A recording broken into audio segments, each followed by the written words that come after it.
thing of beauty, isn't it? All written out like this. It is.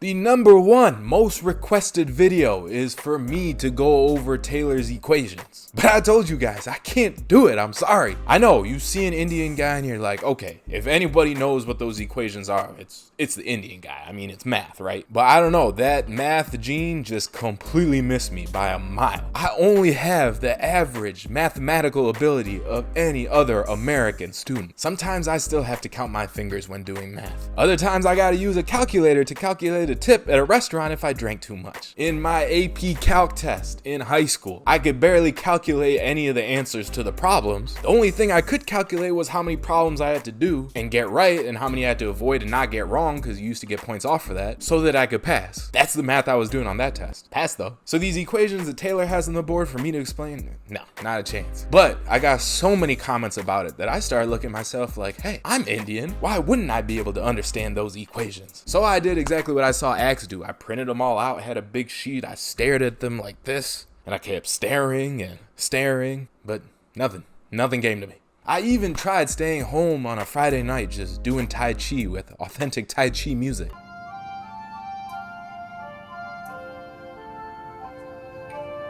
It didn't work. Hey, I love this show, but some of the scenes are so corny. Even cornier than the jokes I make about those scenes. But okay, if I can't break down these equations, I know someone on the internet is much smarter and they can do it. And we know the smartest people all reside on Reddit. So of course on the subreddit Billions, somebody was asking the same question. What are these equations? JB said, all the math looked good to me except there was one mistake. Pretty amazing how Axe was able to do that, right? I guess Axe is able to do anything. Skeptophile says it's actually the theory of everything that unified quantum and relativity physics, which is another more nerdy joke because that's the holy grail for physicists, right? Finding that unified theory of everything. I enjoyed it. Animal Magic says I didn't look super close, but it essentially looked like a laundry list of basic stuff. Basic if you took a stochastic calculus course. I didn't take one of those. He said he saw references to a Feynman-Cach, a Fourier transform, and a simple PDE, among some other things he can't recall. I don't know what any of those are either. So a PDE is a partial differential equation, which looks like this. No relation to the PDF. The Feynman-Cach formula establishes a link between parabolic partial differential equations and stochastic processes.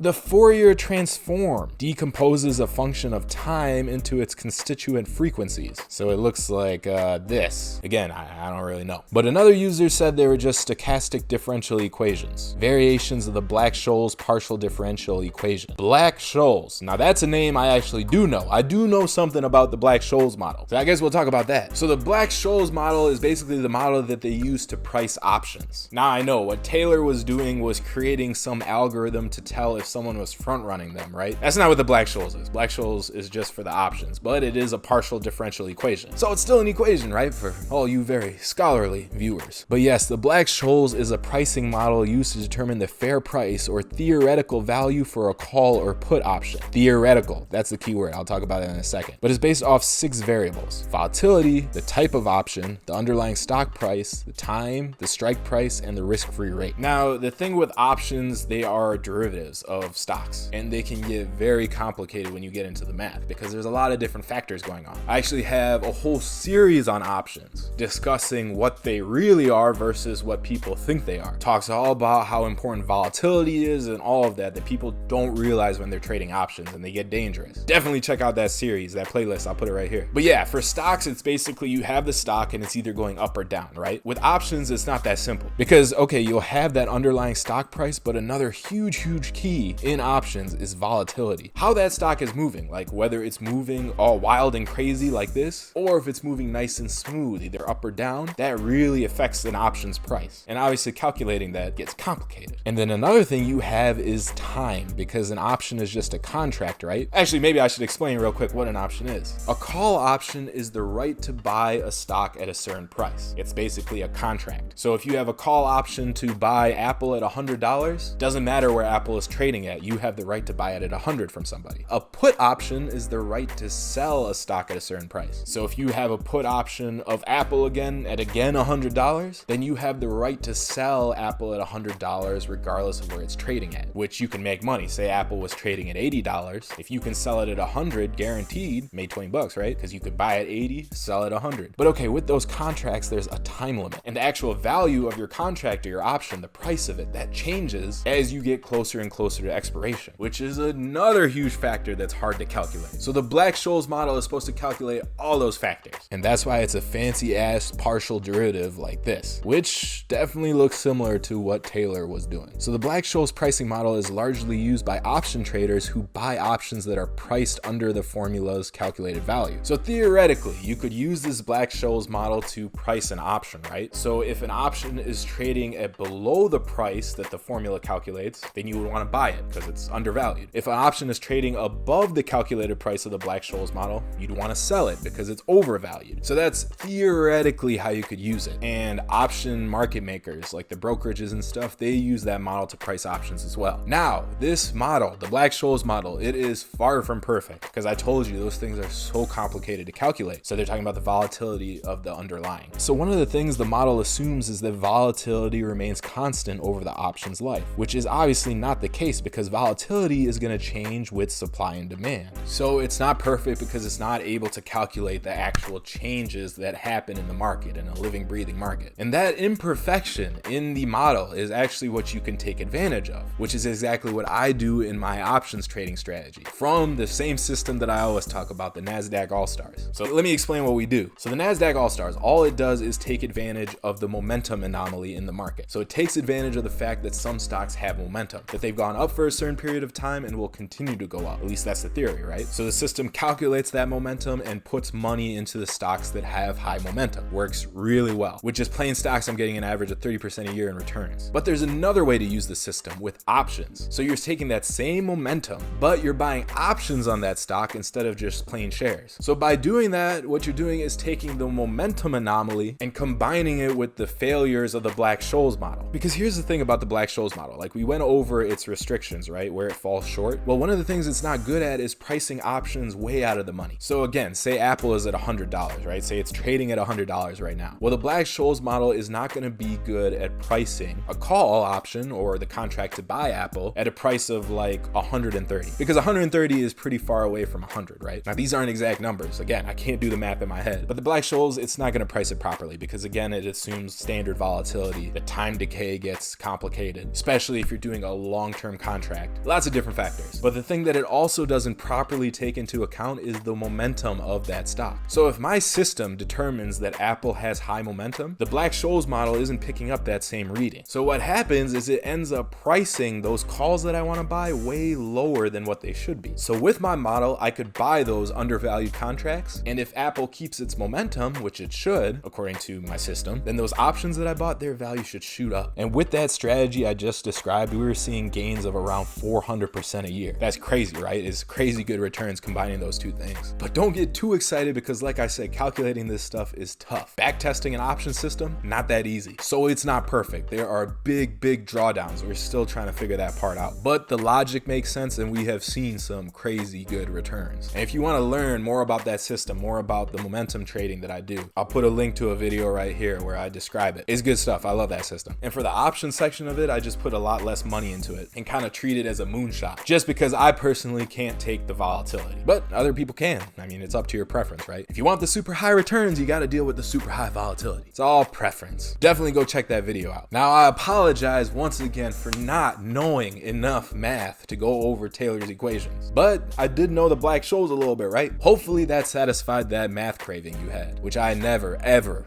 have. But if you have any more questions, like put them down in the comments. Anything else you want me to go over from the show? What are we on, episode 4? There's probably 12 episodes in this season, so we got time, lots of content. This is fun. I enjoy it, and you know I enjoy it because I'm doing these videos all the time. I got that whole playlist of videos, of billions videos, going over what's going on in the show, breaking it down from the finance perspective. So if you like this video, definitely go watch those videos. I'll link to it above, and I got more coming out, so make sure if you like this video, subscribe to this channel and smash that bell. bell. That way you get an email notification when those new Billions videos come out. And we got other videos too. I publish every single day, all about business and markets. It's fun. Come hang out with us. Have a good time. So subscribe and I will see you in that next video. Stay fallible out there. Bye.